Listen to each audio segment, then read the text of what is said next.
Good morning, people. Welcome to the films I watched this week. It's Friday again, but it's not raining. So, first time in 3 weeks it hasn't rained. But the films I watched this week, let's begin. I watched a few Bond films. I was only intending on watching one or two. I ended up watching, 6. So, I watched Dr. No, which I gave an 8 to. Live and Let Die, I give a 7 to. The Living Daylights, a 7. Octopussy, haven't written it down, but I think that's a 7 or an 8.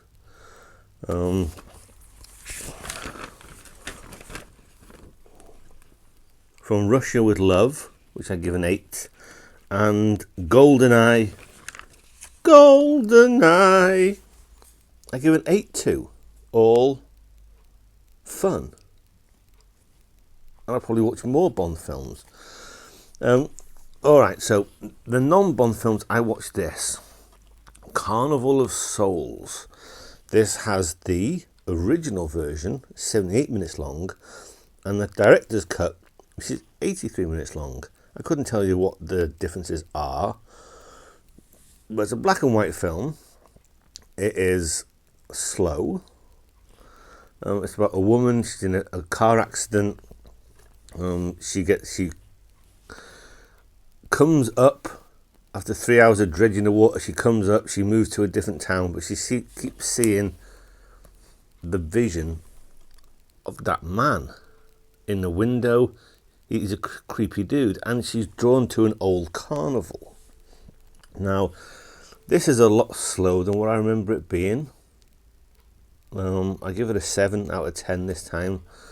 Has some great organ music, and I can't knock it because it had a budget of $33,000. When you think Night of the Living Dead had like $100,000 budget, then you can't really criticize something that has such a low budget, even for 1962.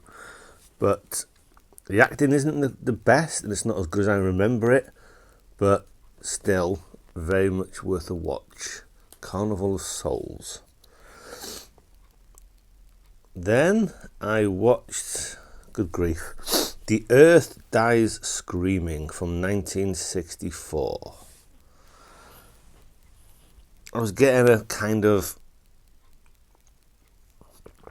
Village of the Damned feel, because it's set in this little town, little village.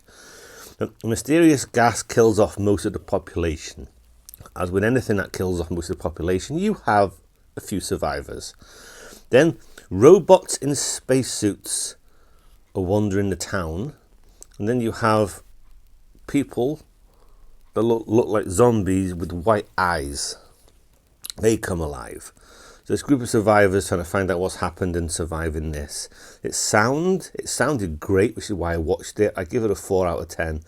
I really wasn't keen on it whatsoever. Not the worst thing I've ever seen. That's coming up. But still not very good. One of those, watch it once, forget about it. Unlike this one, which you can watch many, many times, Day of the Dead. Just like you can watch Night of the Living Dead and Dawn of the Dead over and over again. You can watch Day of the Dead, all set underground in a bunker, army people. A zombie apocalypse. The most dangerous thing isn't the zombies, it's other people. Everyone knows Day of the Dead. Give it a 7 out of 10. Then, from 1957, the same year, I think, as 12 Angry Men, which I think is better, but along the same kind of line as Anatomy of a Murder and many other things. Witness for the Prosecution, 1957, with Tyrone Power, Charles Lawton, Marlene Dietrich, and the Bride of Frankenstein herself, Elsa. I haven't even written her name down. Elsa Lancaster? Something like that. Anyway, against the advice of his doctor, eminent barrister Sir Wilfred Roberts, who is Charles Lawton, decides to act as the defence for a man accused of murdering a wealthy widow. And he's just come out of hospital. He's been in a coma, and he's got the Bride of Frankenstein as his nurse. She's a pain in the arse. He thinks he's fine. He doesn't want to be bothered with all this stuff, taking pills, take it easy. But he decides to take it on, and it's very interesting. He is a lot of fun to watch, is Charles Laughton in this film, and I liked it. And at the end of the film, when the credits roll, it tells you, for people who haven't seen this film, don't spoil the ending, because there is a twist, which I didn't see coming, but as I said, I don't see much coming. But a solid film, 7 out of 10. Also a 7 out of 10, completely other end of the spectrum, Mission of Justice, which I'm led to believe was supposed to be the third film of martial law. I think it was martial law. Jeff Wincott. He's a cop, unhappy. So he quits the force, goes undercover in Bridget Nielsen's gang of peacekeepers which roam the streets enforcing the law. Jeff Wincott is very good.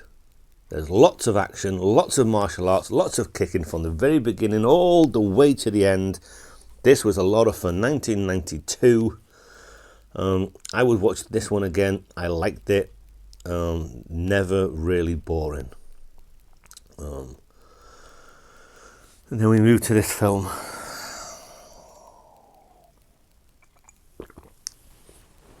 From 2022, X. You've got this group of people. I think it's 2 guys, 3 girls, if I remember. But it's set in the 70s, I think. Meant to, is it a nod to, or trying to make it feel like the Texas Chainsaw Massacre? These people are making a porno. They go to the farmhouse of this old couple, to go to the guest house, and they make their porno film. And they do this for an hour. It's an hour of watching people make a porno without actually seeing anything. And people wandering around and jumping and things like that. So that's the first hour. Boring as fuck. Next 45 minutes is where the kills come. But the bad guy, so to speak, are the old couple. And I think the old woman is one of the actresses with a shitload of prosthetics and makeup on. They look ugly as fuck. But you're supposed to believe that these can kill these bunch of young people. Now, I don't feel threatened by these old couple whatsoever. It's like 1 minute they can barely walk from A to B. The next minute they're in this room and they've gotten from point A to point B. They've put all their clothes back on and they've got down the stairs and they've got to point B. And I'm thinking, how the fuck have you got to this point so quickly? You can't move. It's an absolute pile of dog shit. Now, I've seen people give this 4.5 stars, 5 stars on Letterboxd, and I read why and their reasons for it, and I'm just thinking, I disagree with everything. It's one of the worst things I've ever seen in my entire life. It's complete shit. Now, I'm not the audience for this film, probably. I've seen people say, oh, it's a throwback to exploitation films. It's a throwback to it's a throwback to this. Well, throw it fucking back where it come from, because it's a pile of shit. I give it 2 stars out of 10 for these reasons. There was 3 women, not bad looking at all. There's a scene with an alligator, and it also played the song Don't Fear the Reaper from the Blue Oyster Cult, which I like a lot. But I don't see the appeal of this. It's shit. It's just shit.